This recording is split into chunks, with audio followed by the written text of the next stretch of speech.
किसी घर में एक साथ रहना परिवार नहीं कहलाता, बल्कि एक साथ जीना, एक दूसरे को समझना, एक दूसरे की परवाह करना और एक दूसरे के प्रति ईमानदार रहना परिवार कहलाता है। जब हम अकेले होते हैं ना, तब परिवार की ज़रूरत सबसे ज़्यादा महसूस होती है और तभी हमें इसका महत्व समझ में आता है। जब त्योहार आते हैं तब हमें इसका महत्व समझ में आता है। इसलिए अपने आसपास के लोगों का महत्व समझें, उन्हें प्राथमिकता दें, उनकी परवाह करें। और इस बात के साथ ही भाग्योदय के सभी दर्शकों का बहुत बहुत स्वागत है। आप सभी को नुपुर शर्मा का नमस्कार। और आज के पंचांग की बात करते हैं। आज दिन है शनिवार, तारीख है 19 अक्टूबर 2024। कार्तिक मास के कृष्ण पक्ष की द्वितीया तिथि चल रही है और जो 9:49 तक रहेगी और उसके बाद द्वितीया तिथि आरंभ हो जाएगी। भरणी नक्षत्र सुबह 10:46 तक है और उसके बाद कृतिका नक्षत्र शुरू हो जाएगा। सिद्धि योग 5:41 तक है और उसके बाद व्यतिपात योग का आरंभ होगा। आज का अभिजीत मुहूर्त दिन में 11:48 से 12:34 तक है और राहु काल सुबह 9:20 पर आरंभ होगा और 10:46 तक रहेगा। शाम 4:10 तक चंद्रमा मेष राशि में है और उसके बाद वृषभ राशि पर संचार करेंगे। सूर्य तुला राशि पर है और सूर्य की तुला संक्रांति हो चुकी है। शाम 4:10 तक चंद्रमा मेष और उसके बाद वृषभ राशि पर संचार तो करेंगे ही। इस महीने भगवान विष्णु सबसे लंबे समय के विश्राम के बाद जागते हैं, यानी कार्तिक का महीना आ चुका है। इसलिए कार्तिक मास को धार्मिक दृष्टि से बहुत महत्वपूर्ण माना जाता है। मान्यता है कि इस महीने भगवान विष्णु और भगवान श्री कृष्ण की उपासना करने से जीवन में चल रही परेशानियों से मुक्ति मिलती है, साथ ही सुख और समृद्धि की प्राप्ति होती है। अपार पुण्य मिलता है भजन करने से, कीर्तन करने से, दीपदान करने से। और ये महीना 15 नवंबर तक है, तो इसका जितना लाभ उठा सकते हैं उतना लाभ उठाना चाहिए। कल 18 अक्टूबर को इसकी शुरुआत हुई है और समापन 15 नवंबर को होगा। और इस महीने रोज सुबह उठकर पवित्र नदियों में स्नान करने का बड़ा महत्व है। ऐसा ना कर सके तो नहाने के पानी में ही पवित्र नदियों का जल डालकर स्नान करना चाहिए। और हर दिन अगर हम नदी स्नान करते हैं तो इसका महत्व इसलिए माना जाता है क्योंकि इस महीने भगवान विष्णु का निवास जल में होता है। इस पूरे महीने कार्तिक स्नान करने वाले लोग गीत गाते हुए पवित्र नदियों में स्नान करते हैं, जो भी उनके रहने के स्थान के आसपास हो। फिर दीपदान करते हुए वापस लौटते हैं, मंदिरों में भी दीपदान करते हैं। और इस स्नान से इसीलिए अपार पुण्य की प्राप्ति होती है क्योंकि श्री हरि जल में वास करते हैं और ये महीना उनकी कृपा प्राप्त करने के लिए सबसे शुभ माना जाता है। इस दौरान प्रतिदिन भगवान विष्णु और माता लक्ष्मी की पूजा मन से करनी चाहिए, मन से अपनी बातें उनसे कहनी चाहिए।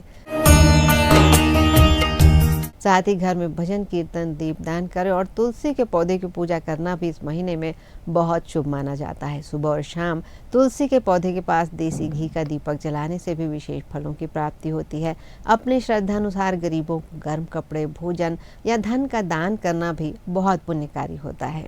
कार्तिक मास के व्रत और नियम बहुत सारे होते हैं और इस महीने भी एक से एक व्रत आते हैं। इस महीने तामसिक भोजन से परहेज करना चाहिए, किसी भी प्रकार के अपशब्द या गलत व्यवहार से बचना चाहिए। तन और मन की स्वच्छता बनाए रखना भी बहुत ज़रूरी है और जितना हो सके किसी भी जीव जंतु को नुकसान न पहुंचाएं। इस माह में संयम और साधना का विशेष महत्व है, जो जीवन को पवित्रता और शांति प्रदान करता है।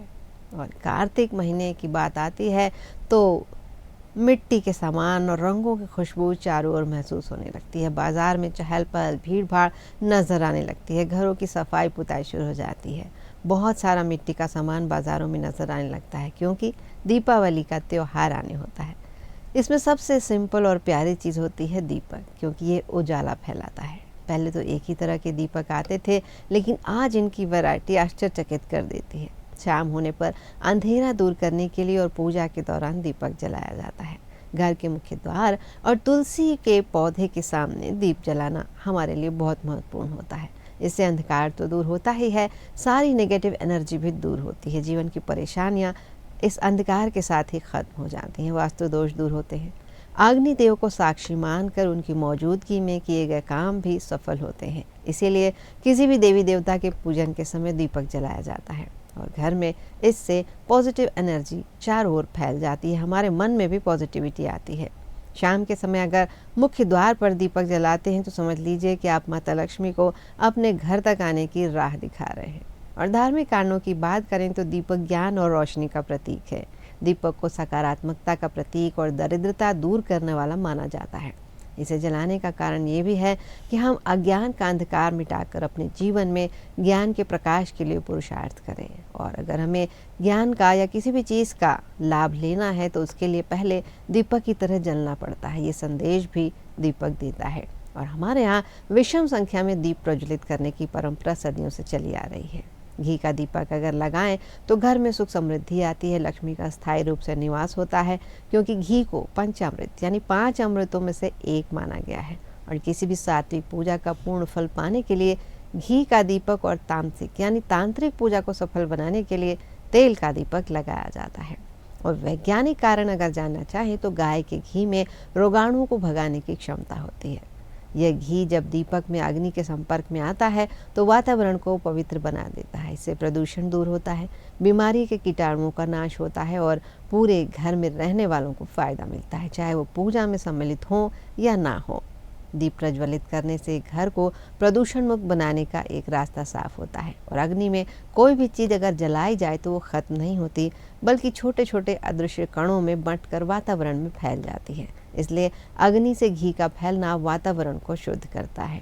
लेकिन पूजा में दीपक से जुड़ी बहुत सारी बातें हैं जिनका ध्यान ज़रूर रखना चाहिए।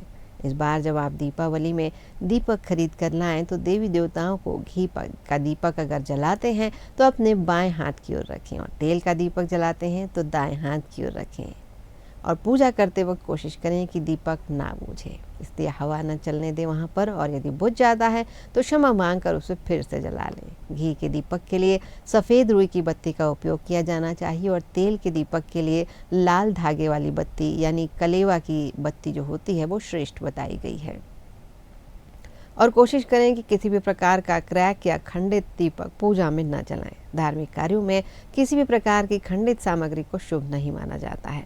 और आटे का दीपक हिंदू धर्म में सबसे शुद्ध और पवित्र माना जाता है। किसी भी प्रकार की साधना या सिद्धि हेतु आटे का दीपक बनाया जाता है और इससे ही पूजा करने के लिए सबसे उत्तम माना जाता है। मान्यता है कि देवी देवता की पूजा में आटे का दीपक जलाने से हर प्रकार की मनोकामना पूरी हो जाती है। दीपक का जलना यानी सारी मनोकामनाओं का पूरा होना और शत्रुओं से छुटकारा मिलना। ये बुराई पर अच्छाई की जीत, अज्ञानता पर ज्ञान की जीत और बाधाओं और चुनौतियों को दूर करने का प्रतीक है। और जब आप दीपक जलाते हैं तो एक मंत्र का उच्चारण भी कर सकते हैं। मंत्र इस प्रकार है: शुभम करोति कल्याणम आरोग्यम धन संपदा शत्रु बुद्धि विनाशाय दीपो ज्योति परब्रह्म दीपो ज्योतिर्जनार्दन दीपो हरतु मे पापम संध्या दीपम नमोस्तुते। इससे घर में प्रवेश करने वाली नकारात्मक ऊर्जा दूर होने लगती है। और वहीं दीपक ब्रह्मांड की शक्ति का प्रतीक भी है, अक्षत पूर्णिमा का प्रतीक है, अक्षत पूर्णता का प्रतीक है। ऐसे में अगर दीपक के नीचे हम चावल रखते हैं तो पूजा सफल होती है और ईश्वर हमारी कामनाओं को पूरा करते हैं। इसीलिए दीपक के सामने, दीपक के नीचे अक्षत रखा जाता है। और दिया जलाना यानी घर में देवताओं का आह्वान करना, उन्हें अपनी पूजा का साक्षी बनाना, अपनी प्रार्थना देवताओं तक पहुंचाना। इसके अलावा जहां भी दीपक जलाते हैं वहां तुरंत दीपक को हटाएं नहीं और जलाने के बाद कभी तुरंत दीपक को बुझाना भी नहीं चाहिए। ऐसा करने से नकारात्मकता होती है, धन की हानि हो सकती है और माता लक्ष्मी नाराज़ भी होती हैं।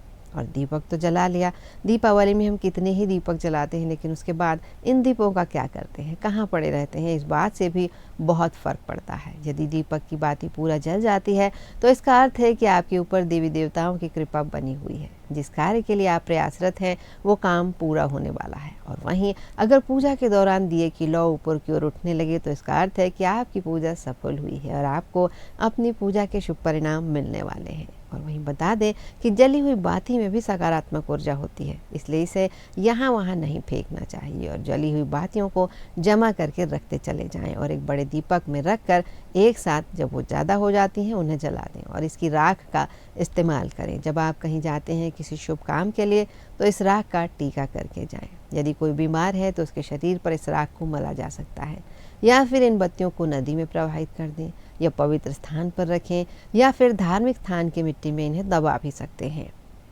बस ध्यान रखें कि बुझी हुई बाती को, बची हुई जो बच जाती है उसे कूड़ेदान में न फेंकें और किसी ऐसी जगह विसर्जित ना करें जहाँ पर शुभता ना हो, गंदगी हो। जली हुई बाती कई बार हमारी ज़िंदगी बदल सकती है। यह हमें सकारात्मक ऊर्जा देती है और अगर इसे इकट्ठा करके हम रखते हैं और 4 लौंग और कपूर मिलाकर उसे जला देते हैं तो ये धुआं पूरे घर को दिखाएं, इससे घर में सकारात्मक ऊर्जा आती है। और जली हुई बाती की जो राख होती है वो कई बार जीवन बदलने के काम आती है, क्योंकि सनातन धर्म में भभूति का बड़ा महत्व है। इसलिए कई जगह दरबार में आज भी निरंतर धूनियाँ जलती हुई रहती हैं और इस भभूति को लोग अपने पास रखते हैं, क्योंकि ये कई बार हमारे कई काम आती हैं। घर का सदस्य जब कोई अच्छा काम करने, परीक्षा देने, नई नौकरी ज्वाइन करने, ट्रेन या प्लेन पकड़ने के लिए घर से निकले तो इससे तिलक करके उसे विदा करें। काम में सफलता ज़रूर मिलती है और जीवन सुरक्षित बना रहता है। और ये बाती बच्चों की नज़र उतारने के भी काम आती है, उनके लिए वरदान है। जब बच्चों को नज़र लग जाती है तो कई टोटके करने पड़ते हैं, फिर भी बच्चे रोते रहते हैं। और इनमें से बच्चों की नज़र उतारने के लिए आप इस जली हुई बाती की राख को उनके शरीर के सामने 7 बार क्लॉकवाइज उतार कर किसी पेड़ की जड़ में डाल दें। इससे बच्चे की नज़र हट जाती है। और अगर राख ज़्यादा है तो उसे भी किसी पेड़ की जड़ में डालना शुभ होता है। ऐसी मान्यता है कि यदि पूजा के दौरान दीपक बुझ जाए तो पूजा करने वाले की मनोकामनाओं की पूर्ति में बाधा आने लगती है। पूजा में दीपक का बुझ जाना देवी देवताओं के नाराज होने का संकेत भी माना जा सकता है। और एक अन्य मान्यता के अनुसार दीपक का बुझना संकेत है कि व्यक्ति सच्चे मन से भगवान की पूजा नहीं कर रहा है। हालांकि इसके और भी कई वजह हो सकती हैं, पर विद्वानों का मानना है कि यदि किसी पूजा के दौरान दीपक बुझ जाए तो हाथ जोड़कर इसके लिए आप माफ़ी मांग सकते हैं अपने ईश्वर से और उसे फिर से प्रज्वलित करके अपनी पूजा शुरू कर सकते हैं। और कोशिश करें कि घर में कभी भी पुराना दीपक नहीं जलाएं। ऐसा करने से घर की सुख शांति छिन सकती है। पुराना दिया सिर्फ नरक चतुर्दशी के दिन जलाना चाहिए। इस दिन यमराज के लिए दक्षिण दिशा में पुराना दीपक जलाया जाता है।